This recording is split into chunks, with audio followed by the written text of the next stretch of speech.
قابل قدر معزز سامعین، آپ کے سامنے اللہ رب العزت کی مقدس اور بابرکت کلام قرآن مجید فرقان حمید سورہ مریم کی چند آیتیں تلاوت کی گئی ہیں، جس میں رب ذوالجلال نے ایمان والوں کو یہ باور کرایا ہے کہ اگر ان کے سینے ایمان کے نور سے منور ہیں اور ان کے جسم کے اعضاء اعمال صالحہ سے معمور ہے تو اللہ پاک دنیا میں ان کے لیے محبت پیدا فرما دیں گے، اور یہ پیارے پیغمبر کی زبانی متقین کے لیے بشارت ہیں، خوشخبری ہے، اور نافرمان قوم کے لیے پیارے پیغمبر کے زبانی یہ ان کے لیے ڈراوا ہے کہ وہ اپنے برے اعمال سے لوٹ آئے اور ان سے توبہ کر لیں۔ اللہ رب العزت نے ایک نظام مقرر کیا ہے کہ انسان جتنے بھی اعمال کرتا ہے وہ تمام کے تمام اعمال اللہ پاک کے ہاں محفوظ ہوتے ہیں۔ میرے اور آپ کی زندگی کا کوئی ایک ذرہ اللہ پاک کے احاطۂ علم سے غائب نہیں۔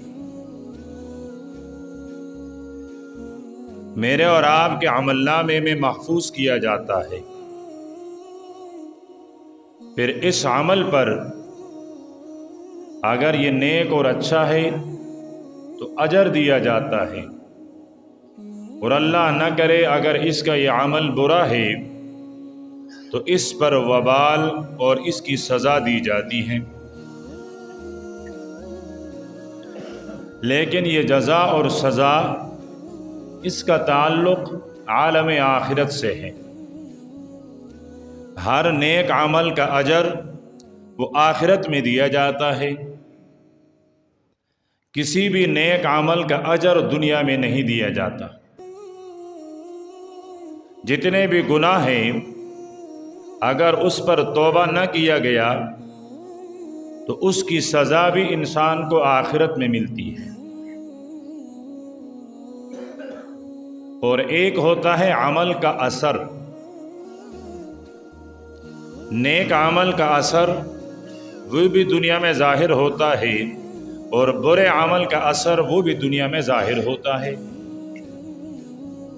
اب ہم نیک عمل کریں گے تو ان نیک اعمال کے اثرات دنیا میں ظاہر ہوتے ہیں، اور اگر ہم نے گناہ کیے تو گناہ کے برے اثرات وہ بھی دنیا میں ظاہر ہوتے ہیں۔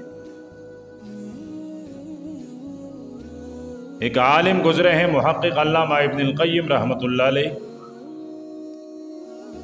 اس نے اپنی کتاب میں صحابی رسول صحابی پیغمبر حضرت عبداللہ ابن عباس رضی اللہ تعالی عنہ کی ایک روایت نقل فرمائی ہے۔ حضرت عبداللہ ابن عباس میرے پیغمبر کے صحابی ہیں، اور میرے پیغمبر کے صحابہ کے تعارف کے لیے اتنا ہی کافی ہوتا ہے کہ انہوں نے میرے پیغمبر کے صحبت پائی ہے۔ یہ وہ مبارک آنکھیں ہیں جنہوں نے سرور دو عالم کے آفتاب جیسے چہرے کی زیارت کی ہے۔ یہ وہ مبارک کان ہیں جنہوں نے پیارے پیغمبر کی لسان نبوت اور زبان مبارک سے نکلے ہوئے وہی پھول وہ انہوں نے سنے ہیں۔ یہ وہ مبارک جسم ہیں جنہوں نے میرے پیغمبر کی مجلس دیکھی ہے۔ تو صحابی کے تعارف کے لیے اتنا ہی کافی ہوتا ہے کہ وہ میرے پیغمبر کا صحابی ہے۔ لیکن یہ صحابی ہونے کے علاوہ میرے پیغمبر کے چچا زاد بھائی ہیں۔ آپ صلی اللہ علیہ وسلم کے چچاؤں میں سے ایک چچا ہے حضرت عباس رضی اللہ تعالی عنہ، انہوں نے اسلام قبول کیا ہے۔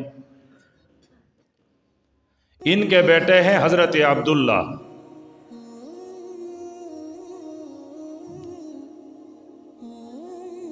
حضرت عبداللہ ابن عباس رضی اللہ تعالیٰ عنہ جسمانی لحاظ سے تھوڑے کمزور تھے. آپ کی پنڈلیاں مبارک بہت باریک باریک تھی. تو ایک موقع پر اللہ کے پیارے پیغمبر نے ارشاد فرمایا کہ اگر عدل اور انصاف اور حشر کے ترازو میں ایک پلڑے میں احد کی پہاڑی رکھ دی جائے اور دوسری پلڑے میں عبداللہ ابن عباس کی یہ باریک اور نحیف اور کمزور پنڈلیاں رکھی جائے، فرمایا مجھ محمد کے رب کی قسم یہ پنڈلیاں باری ہو جائیں گی.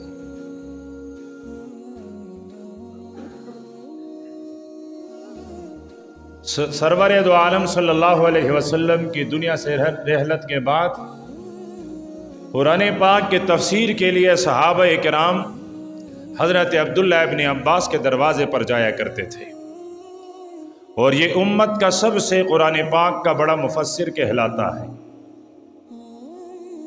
تو یہ صحابی حضرت عبداللہ ابن عباس رضی اللہ تعالی عنہما فرماتے ہیں کہ نیک اعمال کے اثرات کیا ہوتے ہیں. نیک اعمال کے اثرات، تو 5 اثرات بتلائے نیک عمل کے اور 5 اثر بتلائے برے عمل کے. تو حضرت عبداللہ ابن عباس رضی اللہ تعالی عنہما فرماتے ہیں کہ نیک عمل کی پہلی تاثیر کہ نیک عمل کرنے والے کے چہرے میں اللہ پاک نور پیدا کر لیتے ہیں. نیک عمل کرنے والے کا چہرہ بارونق ہو جاتا ہے.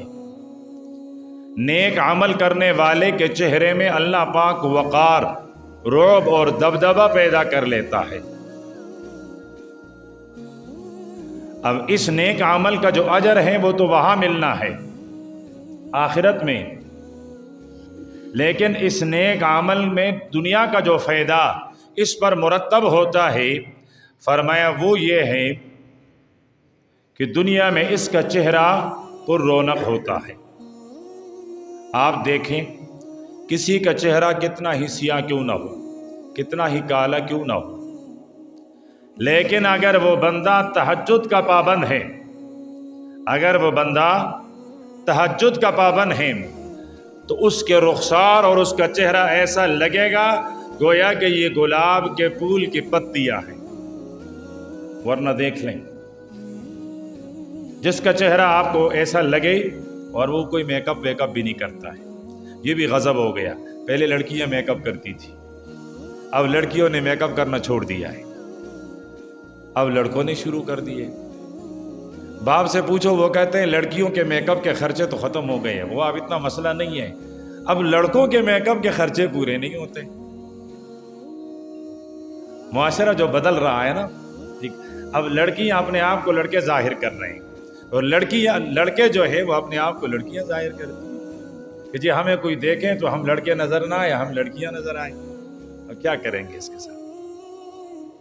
تو کوئی میک اپ ویک اپ نہیں کرے گا، لیکن اگر وہ تہجد کی نماز کا پابند ہے تو اس کا چہرہ، اس پر ایک خاص نور، ایک خاص رونق. تہجد پڑھنے والے کے چہرے کی طرف آپ دیکھیں، آپ نظریں اٹھا کر نہیں دیکھ سکو گے، خود بخود آپ کے آنکھیں گر جائے گی. یہ قدرت نے آثار رکھے ہیں. اب کوئی آدمی یہ کہنا چاہتا ہے، یہ چاہتا ہے کہ میں باروب ہو جاؤں، 10 باڈی گارڈ رکھیں، 10 اس طرف 10 اس طرف، 10 آگے 10 پیچھے، لوگ جوتیاں برسائیں گے. لیکن اگر وہ تہجد کے نماز کی پابندی کر لے، رب کعبہ کی قسم اللہ پاک اس کے چہرے میں وقار رکھے گا. ہر اٹھتی ہوئی نگاہ حیا کی وجہ سے، شرم کی وجہ سے، عزت کی وجہ سے جھک جایا کرے گی. تو فرمائے نیک عمل کی پہلی تاثیر یہ ہے چہرہ بارونق ہو جاتا ہے. اور اس کے مقابلے میں ساتھ ساتھ دونوں بتلا رہا ہوں، اس کے مقابلے میں برے عمل کی تاثیر، برے عمل کا اثر کہ اس کا چہرہ کتنا ہی خوبصورت کیوں نہ ہو، کتنا ہی لال سرخ کیوں نہ ہو، لیکن اس کے چہرے پر ایک خاص قسم کی نحوست چھڑ جاتی ہے. اس کا چہرہ بے رونق ہو جاتا ہے۔ دیکھیں خصوصاً جو لوگ دنیا میں شراب کے عادی ہیں، جو دنیا میں شراب کا عادی ہیں، دعا کرے اللہ پاک ہر مسلمان کی حفاظت فرمائے۔ اس کا چہرہ بظاہر کتنا خوبصورت کیوں نہ ہو، لیکن اس کے چہرے کی کشش ختم ہو جاتی ہے، اس کی ذات کی کشش ختم ہو جاتی ہے، یہاں تک کہ اپنی اولاد، اپنی بیوی بھی ان سے نفرت کرنے لگ جاتی ہے۔ اس کے چہرے میں کوئی کشش نہیں ہوتی، کوئی نور نہیں ہوتا، بلکہ نحوست اور نحوست ہوتی ہے۔ یہ اور کچھ نہیں، اس برے عمل کا برا اثر ہے جو اس کے چہرے پر نمودار ہوا۔ اور یہ تو سید دو عالم صلی اللہ علیہ وسلم کی کرم نوازی ہیں، ورنہ گزشتہ امتوں میں سے، بنی اسرائیل میں سے، جو آدمی کوئی گناہ کرتا تو وہ گناہ اس کے ماتھے پہ بھی لکھ جاتا اور اس کے دروازے کے چوکٹ پر بھی لکھ دیا جاتا، وہ بڑے مجمع میں رسوا ہو جاتا کہ دیکھو اس نے یہ گناہ کیا۔ یہ تو کرم ہے میرے نبی کا، یہ تو صدقہ ہے میرے نبی کا، یہ تو رحمت ہے میرے نبی کا، کہ اس کی دعا سے نہ گناہگار کے چہرے پہ لکھا جاتا ہے، نہ گناہگار کے دروازے کے پیشانی پہ لکھا جاتا، لیکن جو آثار ہیں وہ دکھائی دیتا ہے۔ تو برے عمل کا برا اثر، چہرہ بے رونق ہو جاتا ہے، سیاہ ہو جاتا ہے، نحوست برا ہو جاتا ہے۔ یہ نیک عمل کا پہلا اثر اور برے عمل کا پہلا اثر۔ حضرت عبداللہ ابن عباس رضی اللہ تعالی عنہما فرماتے ہیں، نیک عمل کرنے کا دوسرا سب سے بڑا اثر اور فائدہ جو دنیا میں ظاہر ہوتا ہے، فرمایا کہ نیک عمل کرنے والے کا دل نور سے بھر جاتا ہے، روشنی سے بھر جاتا ہے۔ نیک عمل کرتا ہے دل خوش ہوتا ہے، نیک عمل کرنے کو دل چاہتا ہے کہ میرا عمل رب کے دربار میں قبول ہو رہا ہے۔ ایک خاص قسم کی حلاوت اور خوشی وہ اپنے دل میں محسوس کرتا ہے۔ یہ نیک عمل کی نور اور نورانیت ہوتی ہے، دل روشن ہو جاتا ہے، دل زندہ ہو جاتا ہے۔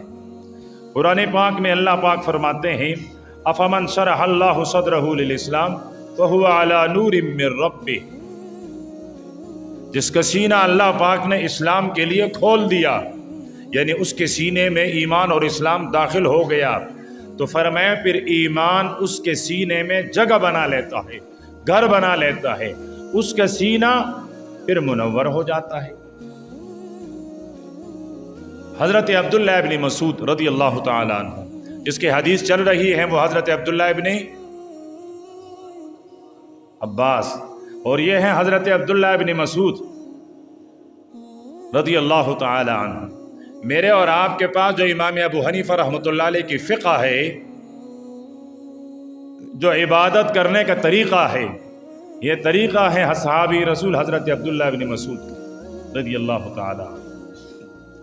یہ فرماتے ہیں کہ جب انسان کے دل میں ایمان داخل ہو جاتا ہے، جب دل کے اندر اسلام داخل ہو جاتا ہے، جب کوئی آدمی مومن مسلمان ہو جاتا ہے، تو ایک خاص قسم کا نور اس کے دل میں پیدا ہو جاتا ہے، دل نورانی ہو جاتا ہے، دل روشن ہو جاتا ہے، دل چمکدار ہو جاتا ہے۔ پوچھنے والے نے پوچھا کہ جب یہ نور دل میں داخل ہو جائے اور سینہ وہ اس سے کھل جائے تو اس کی علامت کیا ہوگی؟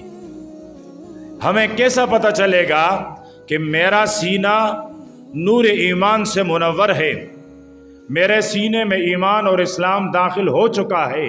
علامت کیا ہوگی؟ ہم تو یہ دیکھتے ہیں نا کہ اگر فلانے کے دل میں ایمان ہے تو علامت کیا ہے، فلانے کے دل میں اسلام ہے تو علامت کیا ہے۔ خبر میں مجھ اور آپ سے فلانے کا سوال نہیں ہوگا، ذاتی اپنے آپ سے سوال ہوگا۔ یہ دیکھیں میرے سینے میں اگر ایمان ہے، میرے سینے میں اگر اسلام ہے، تو اس اسلام اور ایمان کی علامت کیا ہے؟ تو 3 علامتیں بتلائی حضرت عبداللہ ابن مسعود رضی اللہ تعالیٰ عنہ نے۔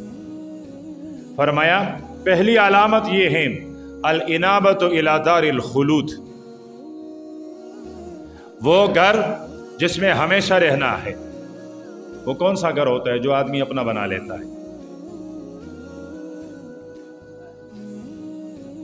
نہیں، جو ذاتی مکان ہوتا ہے وہ اپنا نہیں ہوتا ہے۔ کرائے کے مکان میں تو کبھی یہاں رہوں، کبھی وہاں رہوں، کبھی ادھر جاؤ، کبھی ادھر جاؤ۔ دار الخلود کا معنی ہے آخرت، جنت کا گھر جو ہمیشہ ہے۔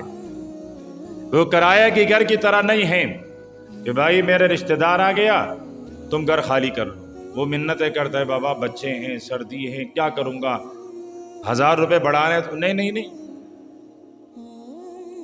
اس کو نکال دیا وہ در بدر۔ پھر سال 9-10 مہینے کے بعد دوسرے والے کو کہا گھر خالی کر، اس نے کہا کیوں؟ بس یہ میں نے کسی کو دے دیا ہے۔ پھر وہ منتیں کرتا ہے، بابا میری بچے ہیں، ملتا نہیں ہے، کیا کروں؟ نہیں بس نکلو۔ یہ دنیا اتنی سنگ دل ہو چکی ہے کہ کبھی کبھی سوچتے ہیں کہ حیوان بھی اتنا سنگ دل نہیں ہوگا جتنا انسان سنگ دل ہو چکا ہے۔ انسانیت کی قدر ختم ہو گئی، انسانیت پر شفقت ختم ہو گئی، انسانیت پر رحم ختم ہو گیا۔ تو دار الخلود سے مراد آخرت کا گھر، ہمیشہ ہے، خالدین فیہا ابدا، ہمیشہ رہیں گے۔ پھر بھی بندے کو شک ہوا کتنا ہمیشہ رہوں گا؟ جب تک میں ہوں میں، فرمایا نہیں، ابدا ابدا ابدا، یہ تاکید لائی، ہمیشہ ہمیشہ ہمیشہ ہمیشہ، جب تک آخرت کی زندگی ختم نہ ہو۔ تو آخرت کی زندگی ختم نہیں ہونی ہے تو اس گھر میں رہنا ہے۔ پھر یہ کہے گا یار اتنی بڑی زندگی میں یہ ایک طرح کا محل، یہ ایک طرح کا کلر ہے، یہ ایک طرح کا ماربل، یہ ایک طرح کا چھت، میرا تو دل بھر جائے گا۔ فرمایا بندے میں دل بھرنے نہیں دوں گا، میں دل بھرنے نہیں دوں گا۔ ہر جمعے کو تم جمعہ بازار جاؤ گے، ہر جمعے کو جمعہ بازار جاؤ گے، وہاں ان کی شکلیں بھی تبدیل ہو جائیں گی، واپس آئیں گے تو ان کے مکانات کی حیات بھی تبدیل ہو چکی ہوگی۔ ہر ہفتے کے لیے نیا ڈیزائن، ہر ہفتے کے لیے نیا ڈیزائن، یہ ہے جنت۔ لیکن یہ دنیا کے بدعملیوں سے نہیں ملتا ہے۔ کرے بدعمل اور امید جنت کی رکھیں، نہیں ہو سکتا۔ ضابطہ نہیں ہے یہ میرے رب کا، قادر ہے وہ لیکن ضابطہ نہیں ہے، قانون نہیں ہے اس کا۔ تو فرمائے کہ جس کا سینہ ایمان کے نور سے بھر جاتا ہے تو اللہ پاک اس کے دل میں آخرت کی طرف انابت پیدا کر لیتے ہیں۔ فرمائے یہ پہلی علامت ہے۔ اگر آپ کی آخرت کی طرف میلان ہے، رجوع ہے، تو سمجھ لو میرا دل ایمان کے نور سے منور ہے۔ دوسری علامت فرمایا کہ دنیا جو دھوکے کا گھر ہے، غرور کا گھر ہے، اس سے بھاگنا، اس سے نفرت پیدا ہو جائے تو یہ علامت ہے اس بات کی کہ میرا دل مومن ہے۔ اور تیسرے نمبر پر ارشاد فرمایا موت کی تیاری، موت کی تیاری، مرنا ہے، میں نے کیا کیا؟ نمازیں بھی نہیں ہیں، روزے بھی نہیں ہیں، تلاوتیں بھی نہیں ہیں، ماں باپ کے ساتھ حسن سلوک بھی نہیں ہے، اولاد کی تربیت بھی نہیں ہے، کیا کروں گا آخر؟ خالی ہاتھ جا رہا ہوں، وہاں پوچھو گا۔ یہ غم، یہ فکر اگر پیدا ہو جائے تو سمجھ لینا کہ آپ کے دل میں ایمان ہے۔ اور اگر آخرت کی طرف رجوع بھی نہیں ہے، دنیا کی نفرت بھی نہیں ہے اور موت کی تیاری بھی نہیں ہے، آپ تسبیح لے لیں اور 100 دفعہ صبح اور شام پڑھتے رہے، میں مومن ہوں، میں مومن ہوں، میں مسلمان ہوں، میں مسلمان ہوں۔ فرمایا نہ تم مومن ہے نہ تم مسلمان۔ تو حضرت عبداللہ ابن عباس رضی اللہ تعالیٰ عنہما فرماتے ہیں کہ دوسرا فائدہ جو نیک عمل کا ہوتا ہے وہ انسان کے دل میں نور پیدا ہو جاتا ہے۔ تیسرے نمبر پر ارشاد فرمایا نیک عمل کا دنیاوی فائدہ، رزق وسیع اور کشادہ اور بابرکت ہو جاتا ہے۔ رزق کشادہ، وسیع، آخری لفظ میں نے عرض کیا بابرکت ہو جاتا ہے۔ ایک ہوتا ہے وسیع اور کشادہ، زیادہ ہو جائے۔ ایک روٹی ملتی تھی اب 10 مل رہی ہے، پہلے 1000 روپے کی تنخواہ تھی اب 10,000 کی ہو گئی ہے۔ یہ ہے وہ ساتھ۔ اور ایک ہے برکت۔ روٹی وہ ایک ہی ہے، پہلے ایک بندہ کھاتا تھا، اب 3 کھاتے ہیں اور تینوں سیر ہو جاتے ہیں۔ وہی 10,000 روپیہ پہلے بھی آتا تھا، اب بھی آتا ہے، لیکن اس 10,000 میں اس کے گھر بھر کی ضروریات وہ تمام پوری ہو جاتی ہیں۔ یہاں بھی ہمیں دھوکہ لگتا ہے، ایک ہے ضرورت اور ایک ہے خواہش۔ ضرورت پورا کرنے کا میرے رب نے وعدہ فرمایا ہے، ضرورت پورا کرنے کا میرے رب نے وعدہ کیا ہے، اور ان اللہ لا یخلف المیعاد، اللہ اپنے وعدے کی خلاف ورزی نہیں کرتا۔ کوئی آدمی بھوکا نہیں سوتا ہے، نہیں سلاتا ہے اللہ پاک۔ ہاں اس کی خواہش مجھے سالم بکرے کھانے ہیں، مرغن غذائیں کھانی ہیں، فلاں چیز کھانی ہے، یہ خواہش ہے بندے کی، اس کا ذمہ اللہ پاک نے نہیں لیا ہے، یہ تیرے ذمہ ہے۔ خواہش پورا ہو جائے تو تب بھی تیری مرضی، نہ ہو جائے تب بھی تیری مرضی، اس کا ذمہ میرے رب نے نہیں لیا ہے۔ رب نے جو ذمہ لیا ہے وَمَا مِن دَابَّةٍ فِي الْأَرْضِ إِلَّا عَلَى اللَّهِ رِزْقُهَا، رزق یہ اللہ پاک کا وعدہ ہے، اللہ پاک پہنچاتا ہے۔ جو اس کا منکر ہے اسے کھلاتا ہے، جو اس کے سامنے سجدہ کرتا ہے اسے کیسے محروم کرے گا؟ تو جب نیک عمل کرے گا تو اللہ پاک یا تو رزق کو وسیع اور کشادہ کر لے گا، یا رزق میں برکت عطا کر لے گا۔ اور اس کے مقابلے میں پہلے والے کا عرض نہیں کیا، دل میں نور پیدا ہو تو برے عمل کا اثر یہ ہوتا ہے کہ قبر تاریک ہو جاتی ہے، قبر تاریک ہو جاتی ہے۔ برے عمل کرنے والے کا، بد عمل آدمی کا قبر، اس میں اندھیرا ہوتا ہے، بچو ہیں، سانپ ہیں، وہ ڈس مارتے ہیں۔ اسی طرح جہاں ایک طرف رزق کا وسیع ہونا ہے تو بد عمل کی وجہ سے انسان کی رزق میں تنگی واقع ہو جاتی ہے۔ آتا بہت ہے، جس دروازے سے آتا ہے دوسرے سے چلا بھی جاتا ہے، کہتا ہے ایک ہاتھ سے آتا ہے دوسرے ہاتھ سے چلا جاتا ہے، سمجھ میں نہیں آتا ہے۔ نماز یہ نہیں پڑھتا، حلال اور حرام کی تمیز یہ نہیں رکھتا، اپنی نگاہ زبان کانوں کی حفاظت یہ نہیں کرتا، پاکی اور ناپاکی، پلیدی اور پاکی اس کی حفاظت اور خیال یہ نہیں کرتا، بس اس ہاتھ سے آتا ہے اس ہاتھ سے جاتا ہے۔ امام صاحب کوئی وظیفہ، کوئی تعویذ؟ اب اس کا کوئی تعویذ نہیں ہے، اس کا سب سے بڑا تعویذ نیک عمل کی پابندی کر لے۔ رب نے ذمہ لیا ہے تیرے رزق کی کفالت کا، اللہ پاک تیرے رزق کا کفیل ہو جائے گا۔ چوتھے نمبر پر ارشاد فرمایا کہ نیک عمل سے انسانی بدن کے اندر طاقت اور قوت پیدا ہو جاتی ہے۔ جب انسان نیک عمل ہوتا ہے تو جسم کے اندر ایک قوت، ایک طاقت پیدا ہوتی ہے اللہ پاک کی طرف سے۔ دیکھیں، ایک وہ بوڑھا ہے جو پوری زندگی نیک عمل کرتا رہا ہے، 80-90 سال کی عمر میں بھی وہ حشاش بشاش نظر آئے گا، چہرہ ملائم نظر آئے گا، خوش نظر آئے گا۔ دوسرا وہ ہے جس نے زندگی بھر کوئی اچھا عمل نہیں کیا، پہلے تو مسجد میں آئے گا نہیں بڑھاپے میں، اور اگر بڑھاپے میں آ بھی گیا تو یوں سمجھ لو مسجد اس کے لیے قید خانہ اور جیل خانہ۔ جلدی بھاگے گا، بیٹوں سے لڑے گا، بہن سے لڑے گا، پوتوں سے لڑے گا، نواسوں سے لڑے گا، پڑوسی سے لڑے گا، ہر آدمی اس سے بیزار ہوگا۔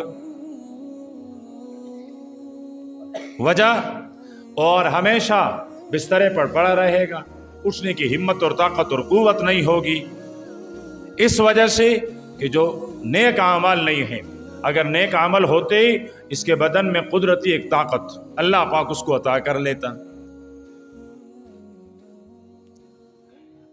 اب ایک آدمی رات کو یہ تہیہ کر لیں ہر حال میں مجھے تہجد کی نماز کے لیے اٹھنا ہے، اللہ پاک اسی وقت اس کی آنکھیں بھی کھولے گا اور اس کو اٹھنے کی توفیق بھی دے گا۔ اور یہی بندہ ہے کوئی نیت نہیں، یہ صبح 9 بجے اٹھتا ہے، اور 9 بجے بھی اٹھتا ہے تو سارا بدن دکھ رہا ہوتا ہے، سستی کاہلی، ہم نہ جانے کے لیے کیا بہانہ کریں، یہ سوچتا ہوگا۔ اس لیے کہ جب وہاں عمل نہیں ہے تو بدن کے اندر قوت بھی نہیں ہے، ہمت بھی نہیں ہے، اور اگر